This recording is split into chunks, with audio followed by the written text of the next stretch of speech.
श्री स्वामी समर्थ रामकृष्ण हरी। आज मला एकादशी आहे।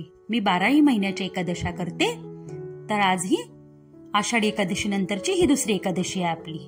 तर हे बघा, मी 3 बटाटे बॉईल करून घेतले। त्याकरिता मी रात्री 1 वाटी साबुदाणा भिजू घातला होता तो, आणि अर्धी वाटी शेंगदाण्याची कूट, थोडे जिरे, हिरवी मिरची, आलं हे मी मिक्सरला वाटून घेते।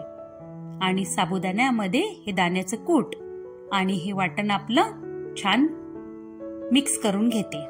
बघा तुम्ही, हे थालीपीठ खूप छान लागते, दह्यासोबत तसं पण छान लागते। आता मी हे वाटण करून घेतलं, हे सर्व आता आपण मी मिक्स करते।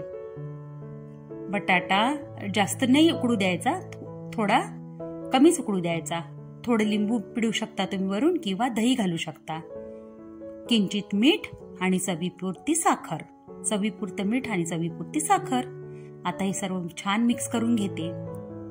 बघू शकता तुम्ही, आता मिक्स नाही झालं तर थोडा पाण्याचा हात किंवा दह्याचा हात लावायचा। मी तसंच मिक्स करून घेतलं आणि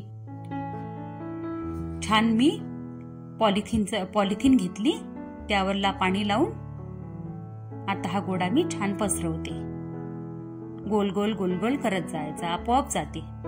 तव्याला तेल लावून घेतले, त्यावर मी हे थालीपीठ टाकले। आता मी त्याच्यावर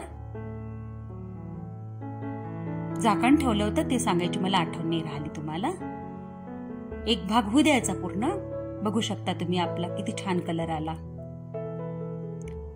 दुसरा भाग पण तसाच होऊ द्यायचा। थोडंसं तेल टाकायचं, मी जास्त तेल नाही टाकत, थोडंसं किंचित तेल टाकायचं।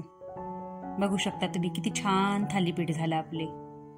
खूप टेस्टी लागते हे वडे। कसे वडे तळताना तेल खूप जाते पोटात, त्यामुळे कमी तेलामधला हा आयटम खूप छान आहे।